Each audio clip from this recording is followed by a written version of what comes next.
नवगीत कवि कीर्तिशेष डॉक्टर माहेश्वर तिवारी, जन्म 22 जुलाई 1939, निधन 16 अप्रैल 2024 के साथ यह बातचीत 4 सितंबर 2022 को सुभाष वशिष्ठ के गुलमोहर पार्क, नई दिल्ली स्थित स्टडी रूम स्टूडियो में रिकॉर्ड की गई थी।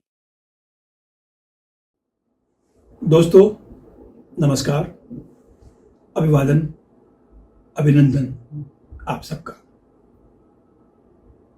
आज हमारे लिए विशेष अवसर है यह बातचीत का।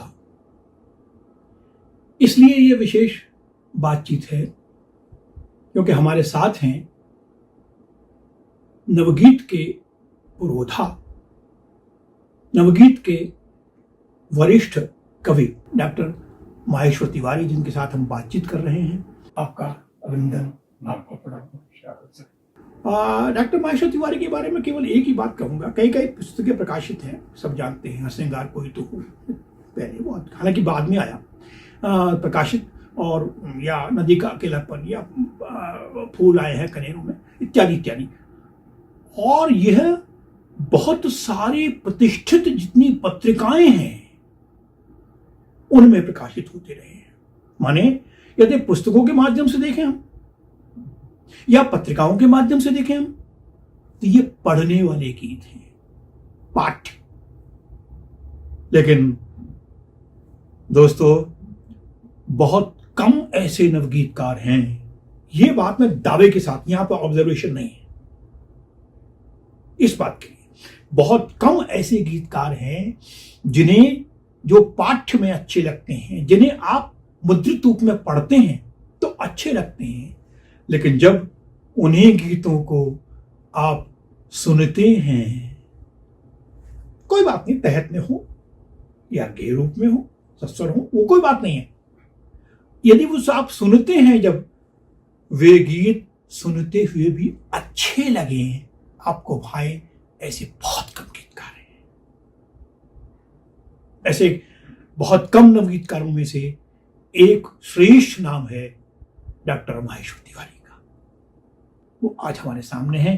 जो मेरे लिए सुसंयोग है, मेरे लिए सौभाग्य की बात है कि मैं उनसे बातचीत कर रहा हूं। जहां तक नवगीत का प्रश्न है, यही कहूंगा कि आधुनिक हिंदी कविता जो भारतीय हिंदू युग से शुरू होती है, छायावाद, प्रगतिवाद, प्रयोगवाद और बाद में छायावादोत्तर, और ये वहां तक भी गीत, प्रयोगवाद में अवश्य छंद के बंधन टूटे, मुक्त छंद सामने आया, लेकिन सप्तकीय कवियों ने भी गीत लिखे। वह फिर जनता तक भी आया, लेकिन तब तक भी, जब तक कि निराला जी थे या महादेवी जी भी गई हैं कभी कभी कर सम्मेलनों में, तो या निराला जी भी, तो तब तक भी इस तरह की बात नहीं थी गीत को लेकर, जिसमें हम ये कह सकें गीत कहीं इस तरह से विहीन हुआ। कवि सम्मेलनों में, बाद के कवि सम्मेलनों में, मैं नहीं जानता कि बच्चन जी की बात में कितनी जोड़ी जा सकती है नहीं, लेकिन तथ्यपूर्ण बात यह, बच्चन जी का गीत लोकप्रिय हुआ। लोकप्रिय, आप उस दिन बात करते निशा निमंत्रण की, आकुल अंतर की प्रणय पत्रिका की हम लोग बात कर रहे थे, जो उनके असल में गीत है। सही अर्थों में जो गीत लिखे उन्होंने, जिन्हें हम गीत कह सकते हैं, और वो निशा निमंत्रण और आकुल अंतर के ही गीत है। बिल्कुल। तो लेकिन बाद में लोकप्रियता जो है, वह लोकप्रियता उन्हें मुझे जितना उसमें भूमिका में लिखा, जितना वो एक संयोग ही था कि मधुशाला को जो उन्होंने पढ़ी थी, और फिर उसके बाद तो मधुशाला उठ गई। मधुशाला उठ गई और फिर गीत उनके पीछे चले गए। मंच पर, जो समय का मंच था, उस मंच पर मधुशाला तो आ गई, और बच्चन जी माने मधुशाला। बाकी गीत जो उनके निशा निमंत्रण के जो गीत थे, आकुल अंतर के जो गीत थे, वो गीत पीछे छूट गए। हाँ, इसी नाटकों तक बिल्कुल बिल्कुल आदरणीय, बिल्कुल सही कह रहे हैं। इसलिए मैं कह रहा हूं, गीत अपने आप में बच्चन जी के माध्यम से, मैं परोक्ष रूप में करिए, मान लीजिए तो ठीक है, ना मान लीजिए, कितना भी आप भाषा की दृष्टि से अपने आप में बड़ी बात है कि वह जन जन तक पहुंची। उसके बावजूद भी लोकप्रियता ने कहीं ना कहीं गीत को पीछे रखा। हाँ हाँ, या आपने कहा गीत को बिल्कुल पीछे बिल्कुल। किया। साथियों, उसके बाद मंच और छायावादोत्तर ये तो है ही है, लेकिन एक और विशेष बात थी जिसका जिक्र करना चाहूंगा। लोग प्राय उसको मतलब ओमिट कर देते हैं या ध्यान नहीं देते। छांदिक कविता के 3 महत्वपूर्ण कवि त्रिलोचन शास्त्री, केदारनाथ अग्रवाल और नागार्जुन, ये तीनों त्रयी के रूप में प्रसिद्ध रहे। हाँ, वो मैंने उनको छोड़कर हाँ, यदि गीत को हम देखें तो कहीं नीचे ही गया था मंची दृष्टि से। 20वीं सदी की छठी दशक में आकर और गीत अलग रूप में आया, नया गीत रूप में आया और उसे नया गीत भी कहा गया। नामकरण की दृष्टि से बेशक गीतांगनी राजेंद्र प्रसाद सिंह ने उसमें उसको नाम दिया नवगीत, लेकिन यह भी है कि डॉक्टर शंभुनाथ सिंह अपनी नौका गोष्ठी का जिक्र करते हैं और ये कहते हैं कि आप सबने कविता पढ़ी है, मैं नवगीत पढ़ रहा हूं। तो उसकी बात भी आप, पर आदरणीय मैं एक बात और आपको जोड़ना चाहता हूं, प्राय मेरे मन में ये बात रही है।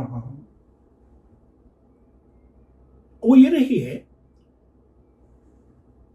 फरवरी 1949 में वीरेंद्र मिश्र ने गीत लिखा और उसकी पंक्ति में उद्धृत करना चाहूंगा। दूर होती जा रही है कल्पना, पास आती जा रही है जिंदगी। मुझे ऐसा लगता है, मानता हूं, ये तो कहना अपने आप में बड़ी बात हो जाती है, मैं ऐसा मानता हूं आधिकारिक रूप में बात कर, लेकिन हाँ, मुझे ऐसा अवश्य लगता है, जिसका जिक्र मैं कई बार अपनी फेसबुक के माध्यम से भी कर चुका हूं। गीता मिश्र ने भी मुझसे कहा था, तो मैंने बात, मेरी निगाह में, मेरी दृष्टि में मुझे ऐसा लगता है, जिस पर डॉक्टर उस जमाने में गीतम जो उनका संग्रह छपा, पहला संस्करण 1953 में छपा, उसकी भूमिका में डॉक्टर अमरनाथ झा ने ये बात कही और कहा कि अब ये नया गीत सामने आ रहा है। तो दूर होती जा रही है कल्पना, पास आती जा रही है जिंदगी। मुझे ऐसा लगता है एक प्रकार से भविष्य में आने वाले गीत, जिसे हमें नवगीत कहा या नया गीत कहा, उसकी अवधारणा कहीं हम देखें तो इन 2 पंक्तियों में छिपी हुई है। आप क्या? बिल्कुल, मैं इस बात से सहमत हूं और मैं ये मानता हूं कि गीत को लेकर के, गीत क्या है, क्यों लिख रहे हैं, इसको लेके वीरेंद्र जी ने जितने गीत लिखे हैं शायद किसी गीतकार ने नहीं लिखे। और जो जिस बात का जिक्र कर रहे हो आप कि वो 1949 में जो उनका गीत आया, उससे एक बदलाव हमें दिखलाई पड़ता है। दरअसल इस तरह का गीत तो नहीं रचा निराला जी ने, लेकिन उनके रचना संसार में ये बदलाव आने लगा था। बांधो न नाव इस ठाव बंद, पूछेगा सारा गांव बंद। दूसरा कि वेश रूखे के सूखे, आज भूखे लोग आए। ये इस तरह की 2 तरह के गीत लिख रहे थे निराला। तो दरअसल एक जो गीत की आंतरिक उसकी छवि थी, वो तो थी बांधो न नाव इस ठाव बंद में, लेकिन छांदस कविता अपने को छटपटाहट महसूस कर रही थी कहीं। फिर उसके समानांतर उन्होंने लिखा वही के वेश रूखे के सूखे, या मानव जहां बैल घोड़ा, हाँ, कैसा मानव जहां बैल घोड़ा आया। दरअसल ये बदलाव के वहां से शुरू हो जाते हैं। कभी कभी होता है ना कि धारा बाहर दिखती है। वो निराला जी जैसे जाते हैं, जिस तरह से अपने गीत को फैलाते हैं, उसकी वस्तु चेतना को लेकर के, वो फैलाव की तरफ भी संकेत वीरेन जी अपने गीत में देते हैं। त्रिमुखी पीड़ा का गीत, पीर मेरी कर रही रंगीन मुझको, और उससे भी अधिक तेरे नयन का नीर रानी, और उससे भी अधिक हर पांव की जंजीर बानी। ये गीत में बदलाव के स्पष्ट संकेत हैं, जिसे स्वयं कवियों ने ही, और खासतौर से वीरेन जी जैसे, वीरेंद्र जी जैसे कवियों ने इस बदलाव को पहचाना। और वहां से धीरे धीरे, जैसा मैंने कहा ना कि वो धारा थी अंतर सरिला, फिर वो सतह पर आई। तो इसीलिए मैंने कहा मैं उसी बात को जोड़ रहा था। हाँ। और आपने उस बात की एक प्रकार से जो मैं कहना चाह रहा था, उससे मुझे बल मिला आपकी बात से। एक और वीरेन जी का गीत अक्सर उद्धृत करता हूं कि गीत मैं लिखता नहीं हूं, गीत है कर्तव्य मेरा, गीत है गत का कथानक, गीत है भवितव्य मेरा। वहां गीत क्या है, उसकी दुनिया कैसी है, क्या क्या गीत में समाहित है, ये सारे के सारे संकेत करते हैं वो। और इससे वो त्रिमुखी पीड़ा के गीत को जोड़ के देखिए तो वो सारी सारी बातें वहां निकल करके आती हैं। तो निश्चित रूप से मैं तो इसलिए मैं ऐसा लगता है मुझे कि वीरेंद्र मिश्र जी का उस महीने में काफी अवधारणा की दृष्टि से आने वाले जो गीत था, नवगीत जिसे कहा गया है, नागीत कहा गया, इतना ही नहीं है। थोड़ा सा और हम ध्यान करें तो इलाहाबाद के सम्मेलन में 1956 की बात कर रहा हूं, वीरेंद्र जी ने उसे नया गीत कहा। यदि वीरेंद्र मिश्र का योगदान है तो वही योगदान है, और मुझे लगता है कि उतना अधिक उनको वैसा मान नहीं मिला जितना कि उनका कंट्रीब्यूशन दोनों ही तरह से है। अपने लेखन के तौर पर गद्य का भी, सांध्य मित्रा बंबई में थे तो सांध्य मित्रा जो पत्रिका है उनके आलेखों को पढ़ के दिखेगा, 3 अंक उसके निकले। जी जी जी। और तीनों ने हिंदी नवगीत के आंदोलन में अपना इतिहास बनाया, अपना एक दस्तावेज की तरह वो आए तीनों। और जिस समय सांध्य मित्रा की स्थापना की और कार्यक्रम शुरू किए वीरेन जी ने, उस वक्त बंबई में मंच रामलिख मनहर के हवाले था। तो वो मंच पर जो गिरावट एक आ रही थी, उसके समानांतर भी उन्होंने इस सांध्य मित्रा के माध्यम से किया। और सिर्फ कविता की गोष्ठियां नहीं की, वैचारिक गोष्ठियां भी की, जिसमें भगवत उपाध्याय भी गए। बड़ी बात है, आचार्य जानकी वल्लभ शास्त्री भी उसमें आए। तो इस तरह का कार्यक्रम उन्होंने वीरेन जी ने किया। और मैं ये कहता हूं कि जब वो नवगीत के संग्रह आने शुरू हुए, संपादित मतलब संकलन, हाँ संकलन आने शुरू हुए, तो मैं कहता हूं कि वो लेखपालों की गलती थी।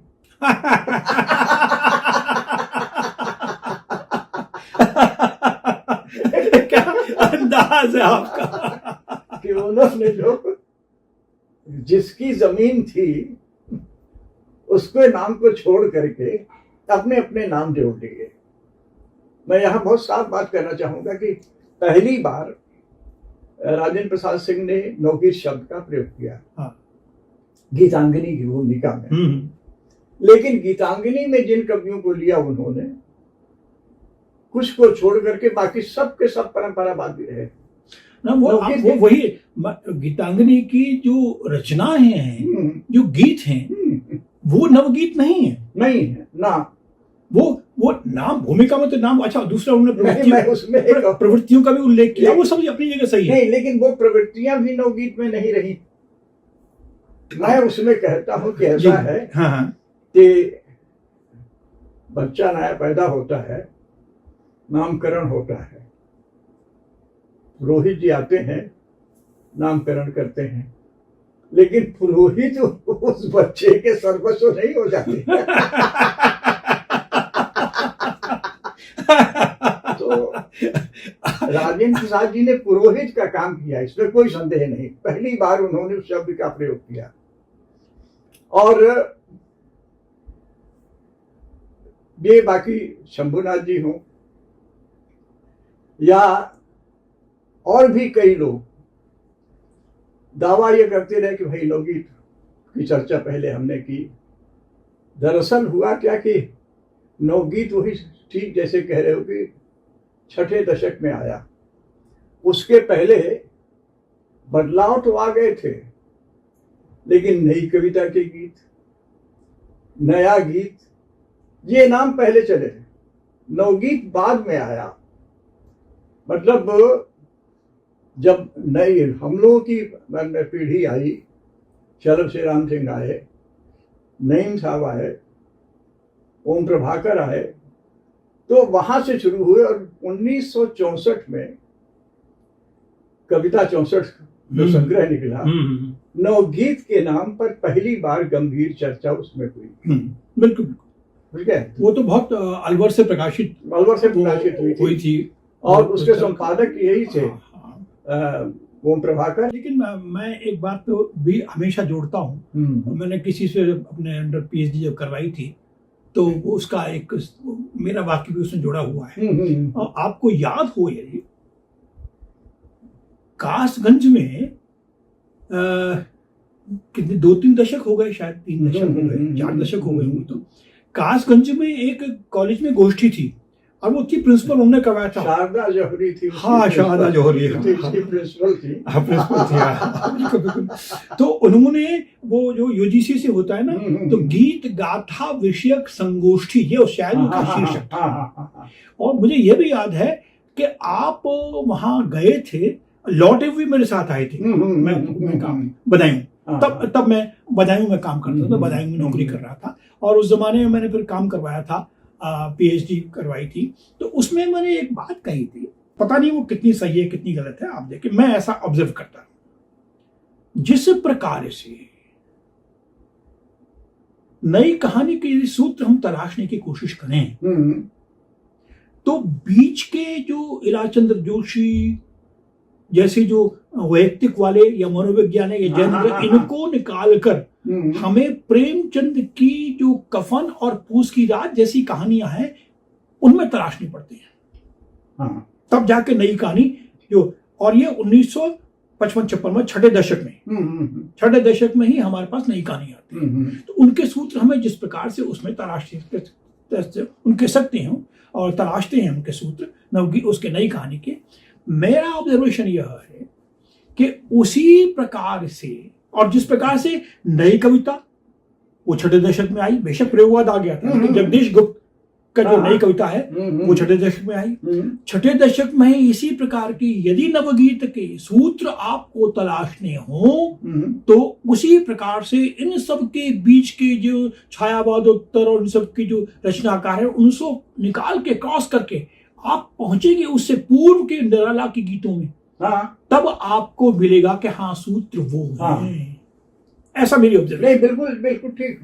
निराला जी के गीतों के बाद जब हम आगे चलते हैं, तो तुमने वो 3 नाम गिनाए थे। उसमें केदारनाथ अग्रवाल को मैं मानता हूं कि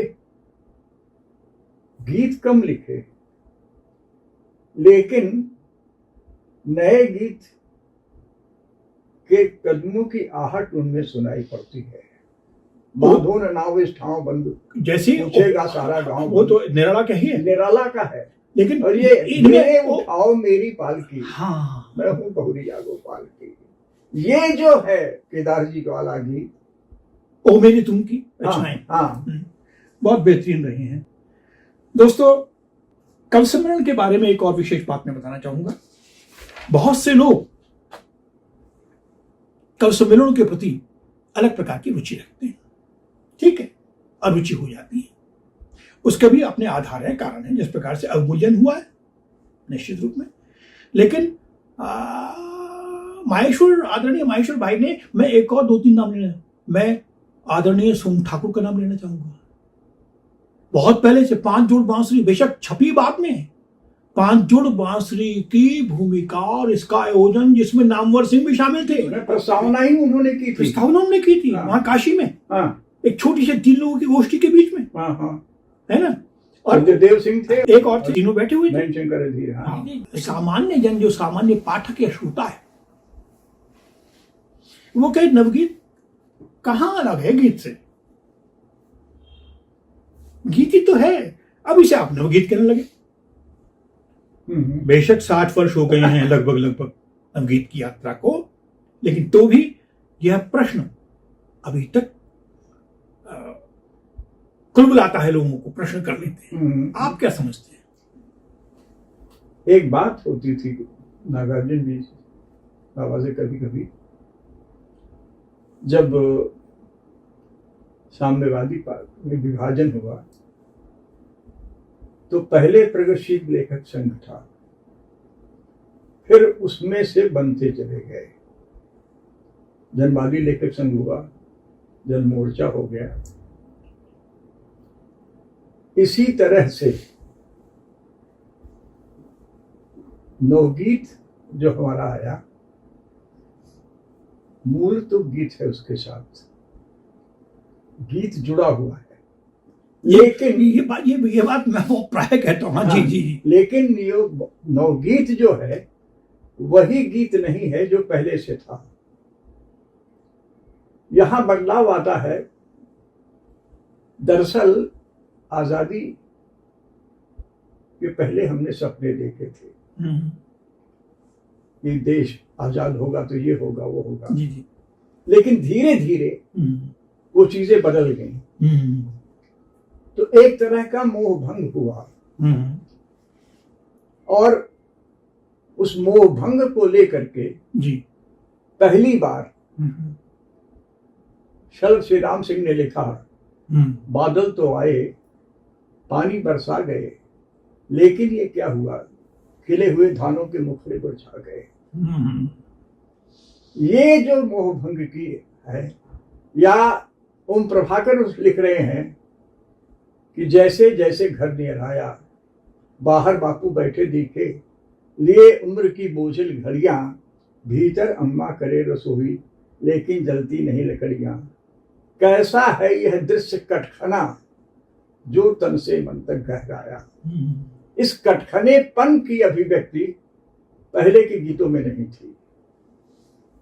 ये जो जीवन में कटखनापन आया, जो मोह भंग हुआ, जो धानों के मुखड़े मुरझा गए, लेकिन हम ये भी नहीं कह सकते कि नवगीत में बिल्कुल एकदम से निराशावाद ही है, हताशा है। उसी समय ठाकुर प्रसाद सिंह का बंशी और मादल का संग्रह आया, जी जी, और उसमें वो लिखते हैं कि कोयले उदास मगर फिर वे गाएंगी, नए नए वैसे राहें भर जाएंगी। तो ये चेतना भी साथ साथ विकसित होती रही। और सबसे बड़ा मैं मनाता हूं कि महाकाव्यों को छोड़ दीजिए, हिंदी गीत का जो स्वरूप है, जहां से नवगीत का बदलाव उसके पहले का, परिवार अनुपस्थित है। केदार जी ने लिखा है मेरी तुम, लेकिन उसमें सिर्फ पत्नी है, वो सिर्फ प्रिया मान लीजिए, कुछ भी मान लीजिए। हिंदी नवगीत ने पहली बार परिवार को लिया, जिसमें पिता, माँ, बहन, भाई सब आ गए। तो एक तरह से जो हमारी कविता उस समय भावानुवाद कर रही थी विश्व कविता का, उसमें हम अपनी कविता की तरफ लौटे।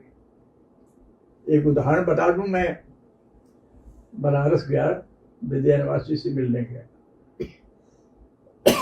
बातचीत होती रही।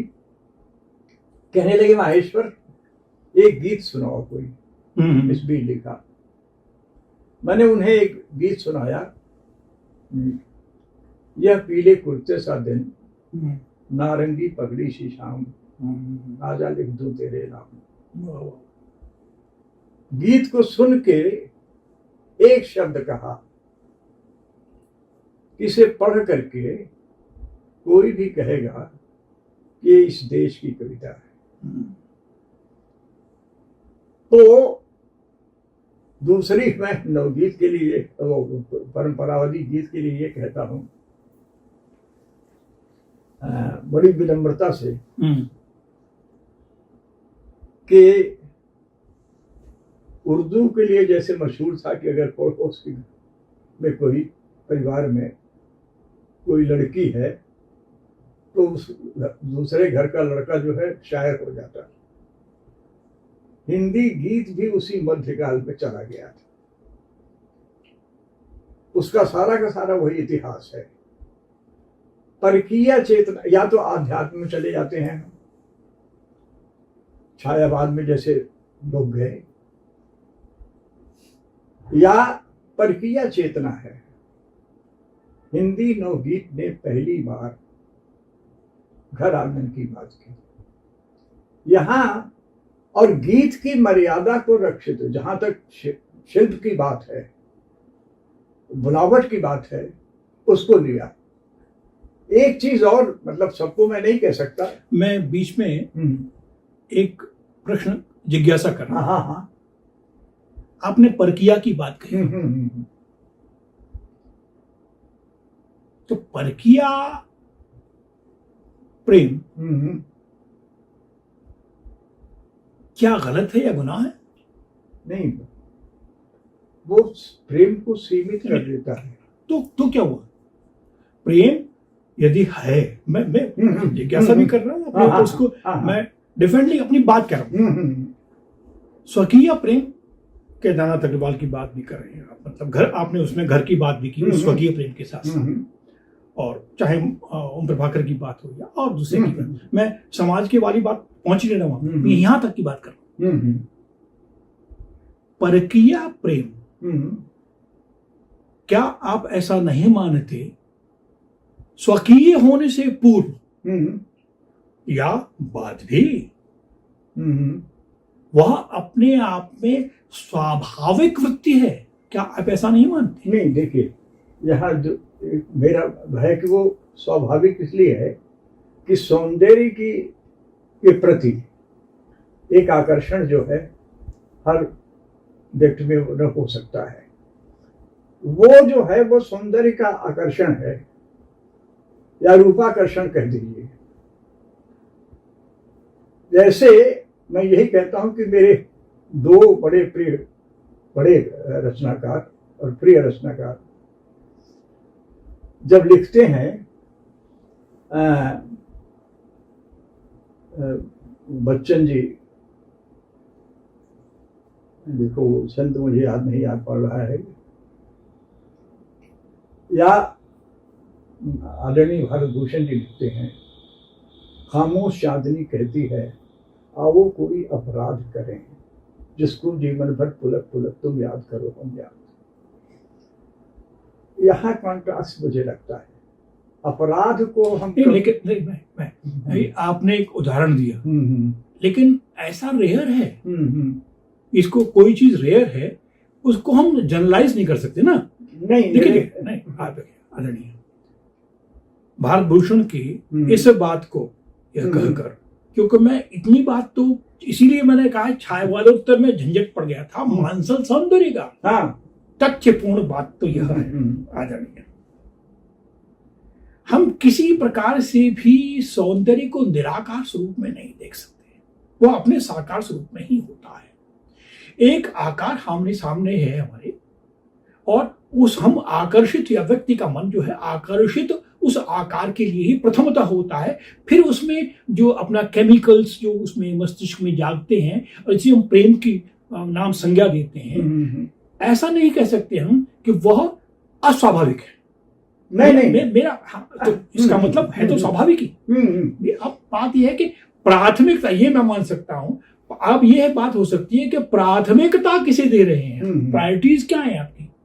नवगीत ने, मैं आपके अपने ढंग से जोड़ रहा हूं बात को। आप नहीं, देखो एक बात बताएं, वो हमारे यहाँ जो प्रेम की परिकल्पना है, वो कबीर से देखिए। कबीर में जो है वो तन रति करी मैं मन रति करी। नहीं, वो ठीक है, ठीक। मैं कबीर की बात को यहाँ नहीं जोड़ रहा, वो अपने आप में बहुत बढ़िया उदाहरण नहीं मैं मान रहा हूँ।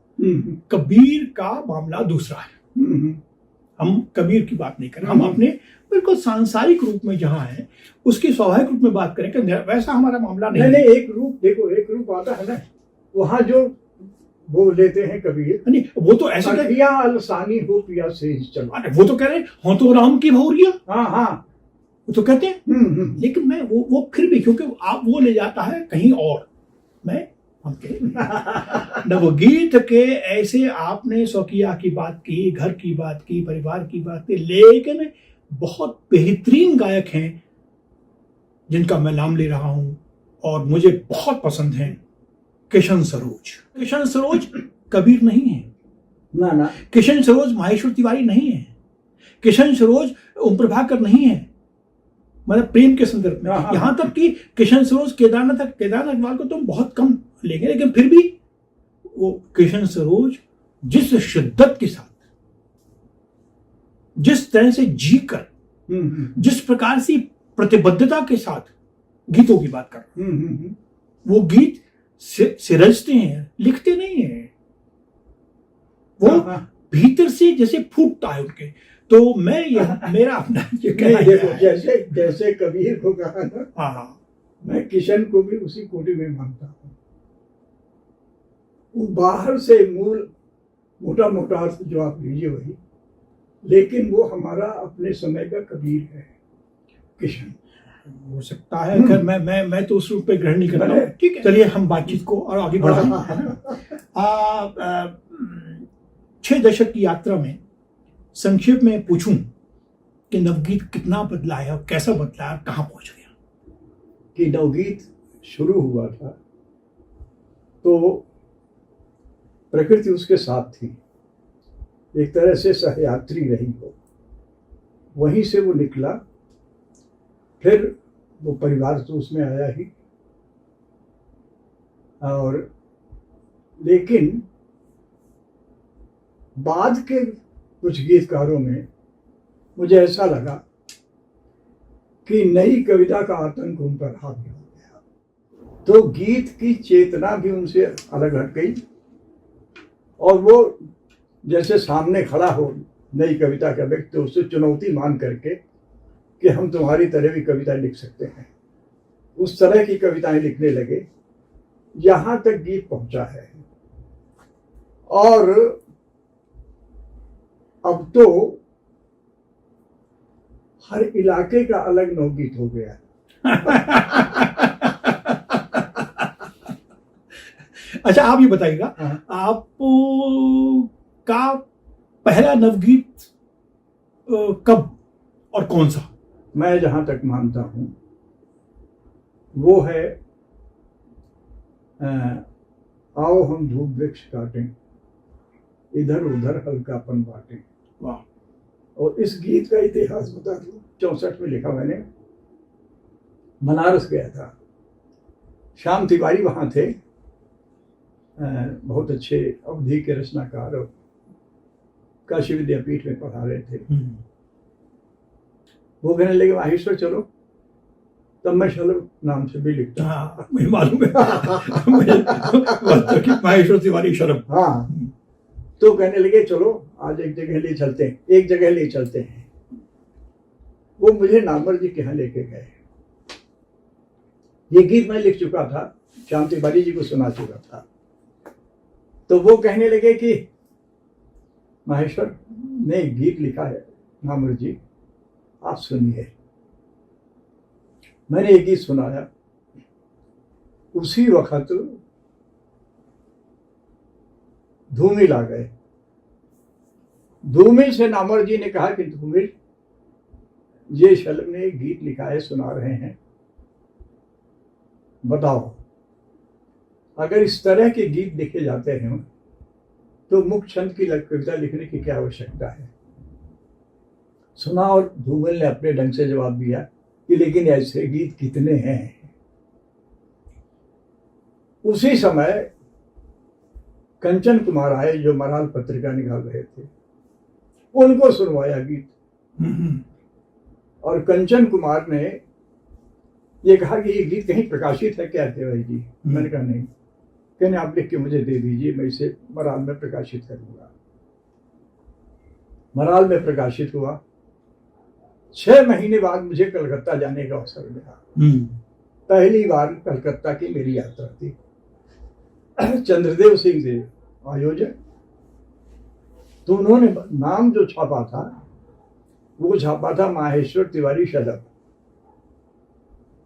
उस वक्त वहां शलभ चिराम सिंह थे, राही शंकर थे, नीलम श्रीवास्तव, नवल, ये सारे जो नए हमारी पीढ़ी के लोग थे। कुछ लोग वहां आए बिरला कला मंदिर में। एक आयोजक से, थोड़ी देर थी हम लोग बाहर खड़े थे, एक आयोजक से पूछने लगे वो कि भाई ये जो माहेश्वर तिवारी हैं, क्या तेरा पता है कि आपको मालूम है कि आप ये वही हैं जिन्होंने लिखा है आओ हम धूप वृक्ष काटें। तो उन्होंने कहा मुझे तो नहीं मालूम। कहीं जरा पूछ के बताएंगे। आए मेरे पास, कहने लगे साहब तिवारी जी आपका कोई गीत है क्या इस तरह का। मैंने कहा हाँ वो गीत तो है, और 5-6 महीने हो गए मराल में छपा था। मुझसे बोले नहीं, जाके उन्होंने कहा कहाँ साहब वही है। तो राही शंकर बड़े तेजी से बोले कि फिर तो सुन के चलेंगे। और राही शंकर ने मराल में पत्र भी लिखा था कि अगर इस तरह के गीत लिखे जाएं तो मुक्त छंद में कविता हमारे लिए महत्वपूर्ण नहीं रह जाती। तो पहला मेरा नवगीत वही है। आपने एक बात कही है, हालांकि वो थोड़ी सी अलग प्रकार से मैंने अलग सेंस कही थी। आप कहते हैं सहज एक शब्द। हाँ हाँ, जगदीश डूम ने भी आपने उसमें कहीं छापा था। हाँ हाँ हाँ, या ये है ना मनोज, आपको उसने भी कहीं आपका स्टेटमेंट मैंने पढ़ा था। वो कितना अपने आप में सही, उसमें थोड़ा विवाद भी हुआ था, एक किस्सा है। चलो, आप सहज शब्द का प्रयोग करते हैं कि वो सहज है। अब मेरा यहाँ पर आपसे प्रश्न की है, जिज्ञासा भी है कि क्या मतलब सहज का। वो सहज शब्द का मैंने प्रयोग इसलिए किया कि नवगीत बिंब प्रधान रचना है, लेकिन इतना ज्यादा लोग बिंबों का प्रयोग करने लगे कि उसकी संप्रेषणीयता बाधित होने लगी। फिर कुछ इस तरह से लिखना शुरू किया। सुबह का एक मेरा गीत है, मतलब बहुत लोगों ने लिखा है, अपने अपने ढंग से लिखा है। मैंने वहां के घर के जूठे बासन बोले सुबह हो गई है। उसमें है शायद नदी का अकेलापन में। हाँ। तुलसी चौरे ने अलसाकर आंख जरा खोली, ची ची करती गौरैया आंगन में बोली, फूलों ने दरवाजे खोले सुबह हो गई है। बहुत अच्छा गीत है। तो इसके संप्रेषण में कहीं किसी को कोई कठिनाई नहीं है। अच्छा, हम जब वो, लेकिन जो बात है कि संप्रेषण का मतलब सरल, अब सहज का मतलब सरल तो नहीं होता। नहीं, सहज का मतलब, सहज का मतलब तो जितना मैं समझता हूँ कि जो सह से सह, जब माने साथ में जन्म हुआ, माने जो स्वाभाविक है वो सहज है। अब सवाल ये है कि सरल मामला दूसरा है, ये संप्रेषित होने का मामला दूसरा है कि बेशक आपने बिंबों की अधिक प्रधानता के कारण ये बात कही हुई इस आधार पर, लेकिन ऐसे बहुत सारे व्यक्ति हो सकते हैं। नवगीत की नहीं, कविता की बात, नवगीत भी अपने आप में कविता है। ये तो नवगीत कविता ही कहता है। मैं तो इसीलिए नवगीत कवि कहता हूँ लोगों को, नवगीत बिल्कुल। गाना में नहीं कहता। हाँ, वो तो ओम प्रभाकर ने तो अपनी लिखा ही है। हाँ। उसमें अपना पहला संग्रह जो था उनका, उसमें छांदिक कविताएं लिखाई था। खैर, ऐसा बहुत सारे व्यक्ति हो सकते हैं जो सहज हैं लेकिन सरल नहीं है। नवगीत ही नहीं, कविता की बात कर रहा हूं। निराला की तमाम कविताएं तो सरल नहीं है। नहीं, वो दुख निराला और छोड़िए, जैसे और छोड़िए, मैं जानबूझ के ये बात आपको बीच में वो करके कह रहा हूं। हमारे बहुत ही महत्वपूर्ण कवि, नवगीत को एक तरफ करके महत्वपूर्ण कहते हैं, प्राय में कहते हैं मुक्तिबोध है। वह केशव जैसे, केशव की बात नहीं कर सकते आप, कठिन का उपरेत वैसा नहीं है। ये नहीं कहेंगे। मुक्तिबोध तपूर्ण कवि है, रेलेवेंट आज भी। और वह आसानी से नहीं पहुंच पाता आदमी व्यक्ति तक, लेकिन सरल नहीं है, बहुत कठिन है। उनके तमाम प्रकार के चित्रों से लेकर और उनकी फैंटेसी से लेकर, फैंटेसी को लेकर इसके बावजूद मैं ऐसा मानता हूं कि वह एक सहज कवि है।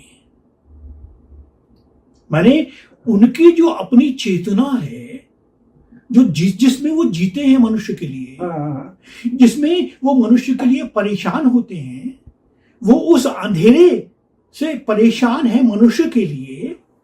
वो जितनी तकलीफ से गुजरते हैं, वो क्योंकि उनकी प्रकृति ऐसी है इसलिए वो तकलीफ से गुजरते हैं, और वो उस मायने में सहज कवि हैं।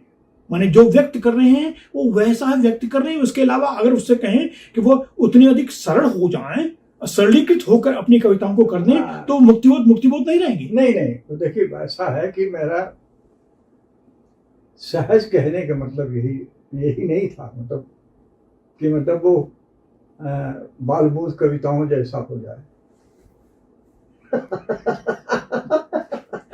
बहुत अच्छी बात कही, अच्छे ढंग से कही है। तो मैंने अपने एक वक्तव्य में कहा भी था कि जो लोग बहुत सहज होने की चर्चा करते हैं, उनके लिए बेहतर है कि वो बालबोध कविताएं लिखें। तो मेरा ऐसा नहीं है कि वो संप्रेषण ही महत्वपूर्ण है, दरअसल वही चीज है, आवेग जो है वो सहज है कि नहीं है। कविता जहां से फूट रही है, जिस मैं मुक्तिबोध ही नहीं, राम सेंगर हो जाए, वो बड़े जटिल कवि है राम सेंगर। अपने छंद संरचना में भी, उनकी अभिव्यक्तियों में भी, अपने तुकांतों को लेकर भी ना वो हैं। वो शंभुनाथ जी की वो जो उन्होंने कहा कि पुरवैया वो हो, वैसे नहीं है वो। नहीं। लेकिन उसके बावजूद भी वो राम सेंगर जैसी, या और छोड़िए, आपकी ही बात कर रहा हूं। ये नदी का अकेलापन मेरे पास पड़ी हुई है।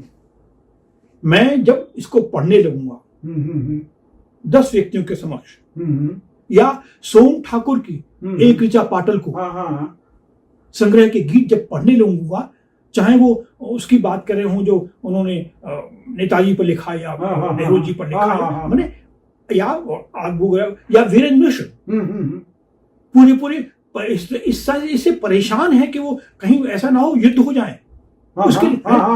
तो वो अपने आप में बहुत अधिक सहज हैं, अपने उस संवेदन में, उस अनुभूति में, उसके तनाव में। उनका व्यक्ति, उनके भीतर की चेतना इतनी अधिक सहज है। बेशक उनके व्यक्ति वह कठिन है, चाहे नदी का अकेलापन के माहेश्वर हो, अपने नॉन सभी के लिए। एक और बता दें इसमें मैं उदाहरण भवानी प्रसाद मिश्र का भी देना चाहूंगा। हाँ, पढ़ने में जितने सहज हैं उतने सहज कभी नहीं है भवानी प्रसाद। हाँ, बिल्कुल। हालांकि बहुत अच्छे ढंग से उन्होंने, मतलब इतना समझ में आती है वो। मैं गीत बेचता हूँ या और भी है ना, वो तो गीत बेचता हूँ तब, लेकिन बुनी हुई रस्सी की कविताएं, रस्सी की कविताएं वो से नहीं है वो। चलिए, मैं आपकी बात से इससे मुझे अच्छा लगा कि मैंने एक ऐसा, जो ये मेरा बहुत पुराना माने सपना है एक प्रकार से कि मैं आपसे प्रश्न करूं सहज के बारे में, और आपने, मैं संतुष्ट हुआ। अच्छा लगा मुझे कि आपकी जो बात कही हो मेरी अपने सोच के बहुत करीब वो निकली, तो मैं बहुत अधिक संतुष्ट हूँ इस बात से। मैं उनकी बात नहीं करूंगा कि गीत नवांतर की बात करते हैं जो, या नवगीत की बात करते हैं, और नवगीत ही ठीक है, या समकालीन गीत की बात करते हैं, है ना। तो देखिए ऐसा है, नाम के लिए ये अपने अपने लिए लोगों ने नामकरण कर लिया, कुछ लोगों ने। मूल तो वही नवगीत ही है। हाँ, गीत है, नवगीत है, बस। ठीक है, ठीक है। हाँ। अच्छा, एक बात और मैं पूछना चाह रहा था, ये क्योंकि अभी तो मेरा कम से कम 2 घंटे हम लोग बात कर सकते हैं, इतना है, लेकिन भी समय नहीं है ना। आपसे बातचीत करना बहुत अच्छा लग रहा है, अच्छे सवाल अच्छे ढंग से आप इतने अच्छे उदाहरणों के साथ बता रहे हैं, है ना, और सब तक वो बात पहुंचेगी, ये बात भी आपको बताऊं। बात एक विशेष बात और मैं उल्लेख करना चाहूंगा दोस्तों, नवगीत बहुत लोग लिख रहे हैं, लेकिन मुझे ऐसा लगता है और बहुत से लोगों को लगता है कि नवगीत के समीक्षक, माने अच्छे समीक्षक, मैं अच्छे भी साथ में जोड़ देना है, सार्थक समीक्षक जोड़ना चाहता हूं, ऐसा मेरी ऑब्जर्वेशन है, ऐसे कम लोग हैं। आपकी क्या राय है? मैं इस बात से सहमत हूं। दरअसल हुआ क्या है कि नवगीत ने अपने समीक्षक पैदा नहीं किए, इसमें असफल रहा। नई कविता के कवि स्वयं भी अपने ये गद्य में अपना विकास किया और अपनी चर्चा की, अपनी वकालत की उन्होंने। नवगीत में उस तरह से वकालत करने वाले रचनाकार नहीं हुए। इसके पीछे एक और कारण था, वही जिसकी तरफ पांचोड़ बांसुरी की भूमिका में चंद्रदेव सिंह बिल्कुल बोलने से जबान नहीं कटती है, लिखने से हाथ कट जाता है। आदरणीय, पहले प्रकाशन होते थे पत्रिकाओं में, किताब में। आज वक्त बदल गया है और प्रकाशन होने लगा सोशल मीडिया के माध्यम से। व्हाट्सएप आ गया, फेसबुक आ गया, ट्विटर पर तो तस्वीरें भी हैं। ऐसी स्थिति में आप क्या समझते हैं, नवगीत की क्या स्थिति है और उसका क्या भविष्य है? एक तो पहले मैं ये मानता हूं कि ये फेसबुक है या इस तरह के जो आभासी दुनिया है, इसको मैं कहता हूं कि धर्मशाला है। जो भी आए वो हर टिक सकता है, उसमें अच्छे लोग भी टिक रहते हैं और ऐसे लोग भी कि जिनको अगर कड़ाई से देखा जाए कि कौन रुकने लायक है कौन नहीं, तो वो प्रवेश तक नहीं मिलेगा। बड़ी बात कह रहे हैं आप। हाँ। जी। तो वहां बहुत सारा साहित्य जो है, अच्छा साहित्य जो आ रहा है, वो इस तरह के साहित्य से पीछे छूट जा रहा है, लोगों का ध्यान नहीं। दूसरी चीज ये कि आप मुझसे जुड़े हुए हैं गहराई से, मेरी कोई रचना आएगी, कमजोर रचना भी होगी तो आप उस पर टिप्पणी देंगे बहुत अच्छी। दूसरी चीज, अगर आपने टिप्पणी दे दी तो गलत समर्थन हुआ, ये भी काम हो रहा है उस पर। तीसरी चीज ये कि समीक्षा भी शॉर्ट हैंड की हो गई है, वाह वाह बहुत खूब, रचना में क्या है इस पर तो चर्चा ही नहीं करते हैं। एक और बात, कुछ लोगों ने अपने अपने ढंग से शुरू किए कि साहब हम साहित्य को लेकर के कुछ काम करेंगे, लेकिन हुआ क्या कि वो सिर्फ अपने लिए था। आपके साथ बहुत सारे लोग उसमें शामिल हो रहे हैं, वो लिख रहे हैं, तो उनको भी सामने उसी तरह से आना चाहिए अगर महत्वपूर्ण लेखन उनका है, कि जैसे आप अपने को प्रस्तुत कर रहे हैं। तो इस तरह की गड़बड़ियां भी हो रही हैं। वो अपना एक ग्रुप हो गया। हाँ। और वो बहुत वो संकलनों में भी बात ही सामने आई है। खैर दोस्तों, आज मन तो ये नहीं कर रहा है, और बहुत कुछ है जो कि आदरणीय डॉक्टर माहेश्वर तिवारी के साथ बातचीत करते हुए जाना जा सकता है। नई नई चीज़ें सामने आ सकती हैं, लेकिन यह संभव नहीं होगा। बस मैं ये चाहूँगा कि केवल एक टेक की पंक्ति शुरुआत मुखड़ा और एक चरण कोई भी अपने गीत का वो सुना दें, तो उसके बाद हम आज की बातचीत को संपन्न मान लेंगे। आदरणीय। ऐसा है, एक रचना मेरी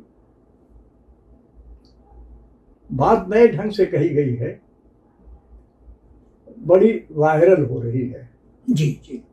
और अभी हम प्रेम की चर्चा कर रहे थे, तो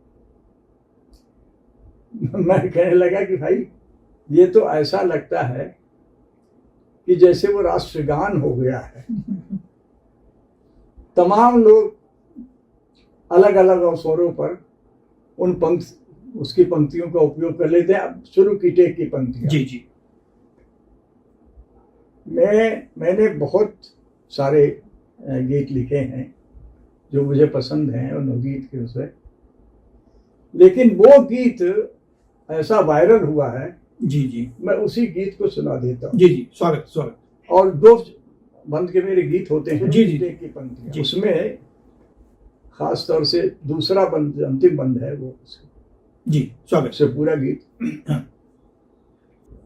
एक तुम्हारा होना क्या से क्या कर देता है, एक तुम्हारा होना क्या से क्या कर देता है, बेज़ुबान छत दीवारों को घर कर देता है। क्या बात है, क्या बात है।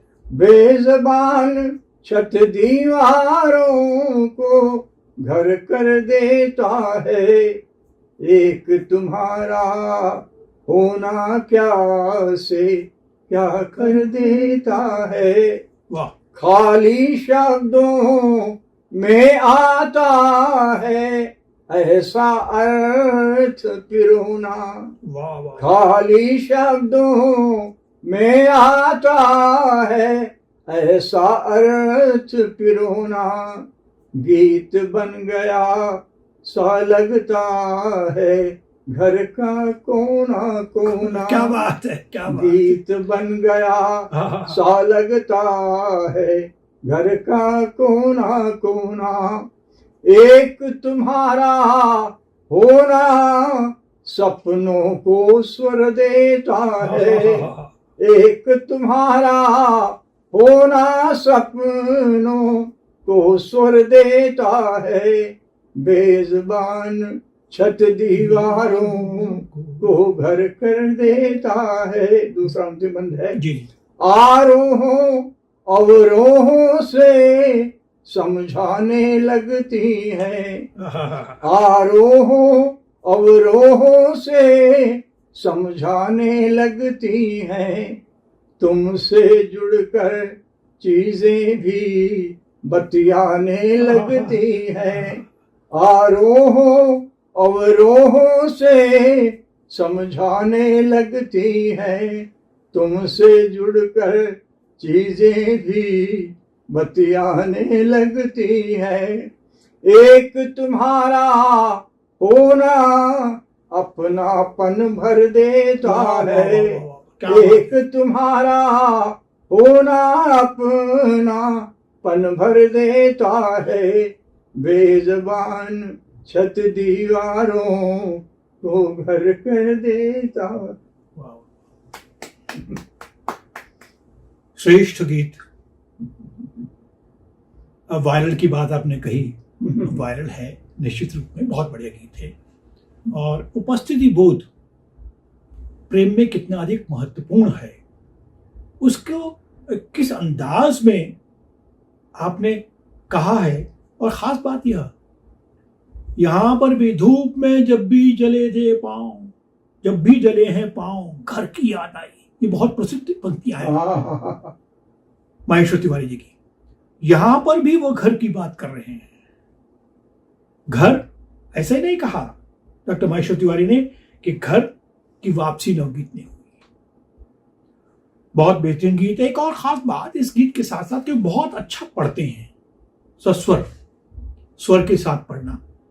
और मैं ये मानता हूं, ये तो हम मानता ही कर रहा हूं कि मूल जो गीत है, चाहे वो नवगीत का हो या गीत का हो, वो मूलतः गेय कविता है। हाँ, वह मूलतः गेय कविता है। और यहां पर आदरणीय माहेश्वर भाई ने अपने गेय मतलब उसको अपने स्वरों के माध्यम से उस बात को पुष्ट भी किया। आपका मैं बहुत बहुत आभारी हूं कि आपने इतना समय दिया हमें, इतनी अच्छी अच्छी बातें बताई। मुझे भी अच्छा लगा कि इतनी देर बैठ के हम लोग लतीफों की जगह साहित्य की बातें करते थे। क्या बात है, क्या बात है, क्या बात है। ये बड़ी उल्लेखनीय बात कही आपने। जी जी जी जी। दोस्तों, बातचीत अब यहाँ पर संपन्न होती है और कभी हम जीवन में फिर दोबारा से कभी कहीं किसी वक्त हम बातचीत किसी अन्य महत्वपूर्ण और उल्लेखनीय व्यक्तित्व के साथ करेंगे और ये सिलसिला हमेशा कोशिश रहेगी कि जारी रहे। आप सबका बहुत बहुत धन्यवाद आदरणीय माहेश्वर भाई का, और आप सबका आपने इसको देखा और इन हमारी बातों को सुना, हमारे साथ शिरकत की। नमस्कार।